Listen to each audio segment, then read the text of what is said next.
rasa ketakutan mati itu sih. Rasa takut matinya tuh luar biasa. Kok teman-teman banyak yang ninggalin kita duluan, apa sih? Nah, disitulah itu rasanya yang titik turning point. Oke, kayaknya memang harus sekarang karena kita nggak pernah tahu umur kita kapan. Disitulah turning point saya. Oke, saat ini juga saya harus pakai hijab gitu. Itu di bulan Maret.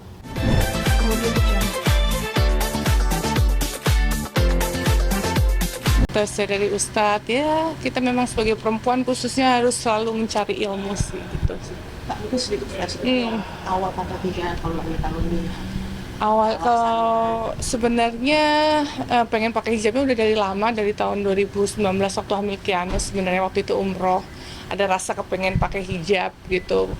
Terus tapi berjalannya waktu itu rasanya kayak maju mundur, kayak rasanya kayak yakin nggak ya, karena kan memakai hijab itu keputusan yang sangat besar ya gitu. Dan saya mau memakai hijab itu dari diri aku sendiri, jadi saya memantapkan. Dan lebih tepatnya tahun 2024 kemarin waktu saya umroh, itu saya berdoa di Ka'bah, itu saya kepengen banget, ya Allah saya pengen pakai hijab sebelum 40 tahun gitu. Nah saat itu ya masih mundur seperti biasa, maju mundur pakai hijab, pengen, tapi gimana ya cara mantapkan hati saya gitu. Pokoknya minta selalu petunjuk sama Allah. Dan saat selesai pulang dari umroh tahun 2024 bulan Maret itu, saya pun juga saya bertanya pada ustadz saya bilang, saya tanya, Ustadz, ditanya, kenapa Paula nggak pakai hijab gitu. Saya bilang, iya saya menunggu hidayah gitu. Terus kayak gitu Ustadz bilang, Paula, hidayah itu tidak ditunggu, hidayah itu dijemput. Dari situ tuh saya rasanya kayak ketampar gitu. Iya ya, benar juga ya. Kenapa? Jadi kita memang sebagai manusia tuh harus menjemput hidayah tersebut. Nah dari situ saya masih belum pulang tuh, masih satu hari di Mekah. Saya akhirnya berdoa lagi di sana, meminta kemantapan hati. Ya Allah, pokoknya saya kepengen banget pakai hijab, tapi mantapkanlah hati saya. Nah disitulah waktu pulang itu banyak hal-hal yang terjadi sebenarnya. Kayak saya sering lihat teman-teman yang seusia kita, masih bahkan jauh yang lebih muda, sukses, semua dia punya, apa semua tiba-tiba meninggal. Jadi banyak teman-teman dari lingkungan kita tuh yang meninggal. Nah yang bikin saya turning point-nya itu adalah rasa ketakutan mati itu sih. Rasa takut matinya tuh luar biasa. Kok teman-teman banyak yang ninggalin kita duluan, apa sih? Nah disitulah itu rasanya yang titik turning point. Oke, kayaknya memang harus sekarang karena kita nggak pernah tahu umur kita kapan.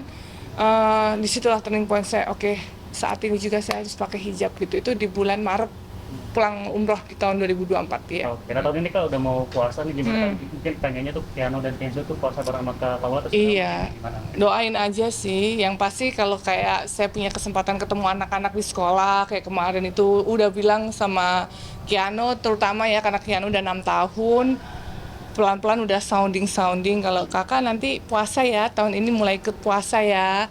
Kalau lagi sama mama nanti puasa sama mama, nanti puasa sama papa gitu. Terus kayak gitu, iya gitu ya, pelan-pelan sih. Karena anak masih 6 tahun ya paling setengah hari ya, dikasih tahu puasa itu kenapa, puasa itu apa, tapi ya seusia mereka gitu. Ada pembagian waktu buat buka puasa atau mungkin sahur bareng sama Kak Paula juga atau gimana? Pengen ya, doain aja sih semoga ya. Nah Kiano juga mungkin belajar ngaji juga nggak sih mungkin Kak? Ngaji ya, ada guru ngaji juga. Terus kalau dari saya sih, saya juga suka mengajarkan hal-hal kecil lah gitu sebelum tidur, doa-doa, ayat-ayat pendek, surat-surat pendek. Tapi kalau untuk mengajinya kita juga ada tambahan guru ngaji gitu. Oke, untuk salah satu anaknya masih di sana ya atau gimana Kak sebenarnya? Masih ya. Masih.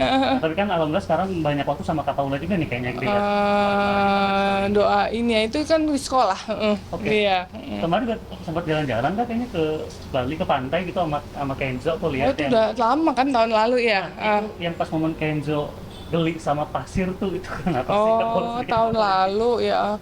Nggak tahu, tahun lalu itu ya Kenzo geli sama pasir itu ya emang anaknya mungkin gelian gitu kali ya. Tapi dari kecil kan aku juga ngajarin mereka apa namanya, Untuk ya itu kalau kotor-kotor gitu nggak apa-apa gitu. Jadi karena kan mereka juga anak laki juga ya gitu. Cuman karena teksturnya mungkin jarang dia ini, jadi mungkin dia geli karena kan campur-campur basah gitu kan gitu. Oke, sudah sering ketemu anak-anak sekarang nggak? Iya, doain aja ya Nah, Mas itu ya. gimana? Berarti hubungan dengan papanya juga membaik. Doain aja ya itu ya. Iya. Untuk puasa sendiri mungkin ada ngasih Puasa. reward nggak kalau misalnya anak-anak bisa gitu untuk full atau gimana? Belum. Kan ini tahun ini Kiano belajar. Ya, insya Allah doain semoga Kiano bisa at least setengah hari deh. Itu Oke. aja. Duluan ya Mas. Terima kasih. Terima kasih ya. Thank you, Pak.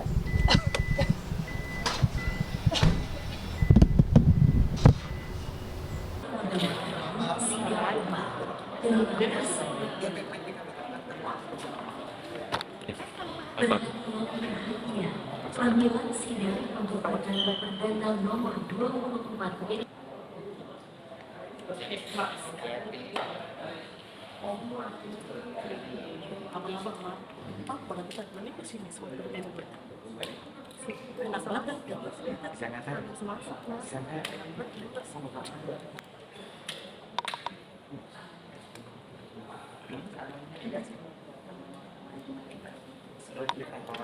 Sehat, alhamdulillah.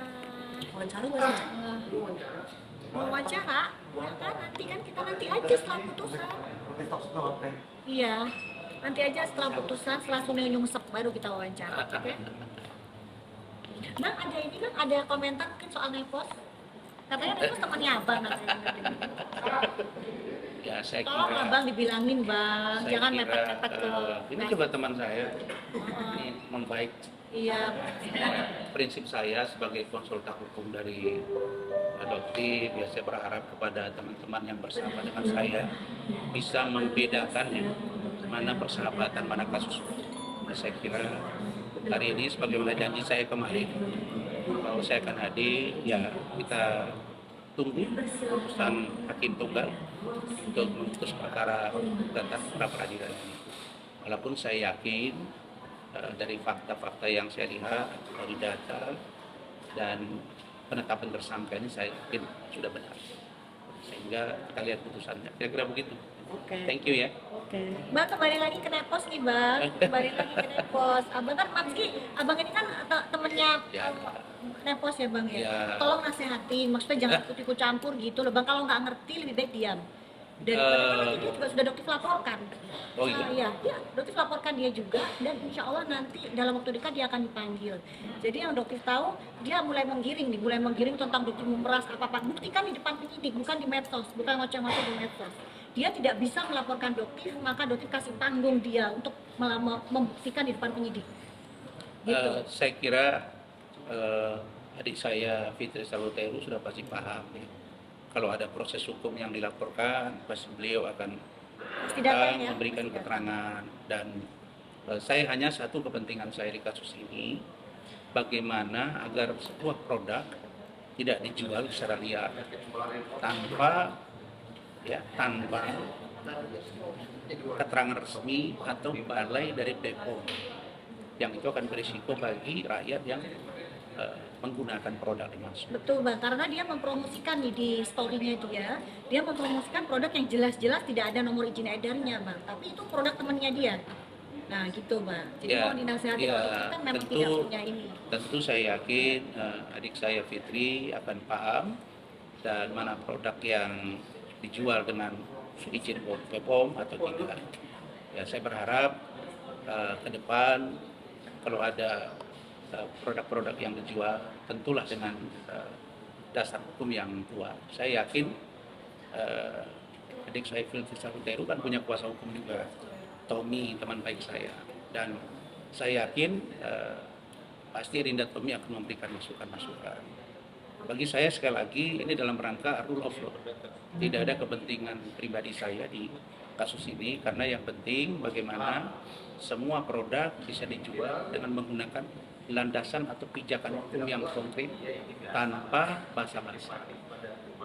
Saya konsentrasinya ke sana. Mudah-mudahan dengan kasus Richard ini menjadi efek jerah bagi yang lain jika ada oknum yang menjual produk tanpa yang seharusnya dilakukan melalui proses pemeriksaan uji lab dan lain sebagainya oleh oknum. Kira-kira begitu ya. Oke. Ini. Terima kasih.